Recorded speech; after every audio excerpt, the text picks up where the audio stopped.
మన హిందూ సంప్రదాయంలో గొప్పతనం సరస్వతీదేవి చిత్రం మీరు చూసుంటారు. అక్కడ నెమలి ఉంటుంది. ఎందుకు ఉంటుంది? సరస్వతీదేవి చిత్రంలో నెమలి ఏంటి చెప్పండి? ఎందుకు నెమలి పని ఏంటి?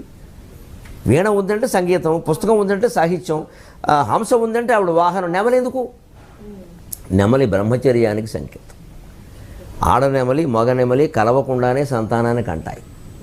మగనెమలి నాట్యం చేస్తూ ఉంటే ఆడనెమలి పరవశించిపోయి ఆ దగ్గరకు వచ్చి ఆ కళ్ళ నుంచి ఓ ద్రవం స్రవిస్తూ ఉంటుంది. మగనెమలికి దగ్గరకు వచ్చి అలా ఆఘ్రాణిస్తుంది, గర్భం ధరిస్తుంది. భౌతిక సంపర్కం లేకుండా నెమలి గర్భం ధరిస్తుంది. అందుకని దాన్ని అస్ఖలిత బ్రహ్మచర్యం అంటారు. శ్రీకృష్ణుడు జీవితం అంతా పాటించింది అది. కాబట్టే 16,000 సంవత్సరాలు చేశాడు. ఈ స్త్రీలందరూ భర్త అని వాళ్ళు అనుకున్నారు, కానీ ఆయన ఎప్పుడూ అనుకోలేదు దాన్ని. అందుకే శ్రీకృష్ణుడు శిరస్సు మీద నెమలి పింఛం ధరిస్తాడు. ఏదో బజార్లో దొరికిందని కొనుక్కోలేదు ఆయన. దాని అర్థం అది. మన దేవతల విగ్రహాలు, వాటి తత్వాల, ఆభరణాల, ఆయుధాల్లో గొప్ప తత్వం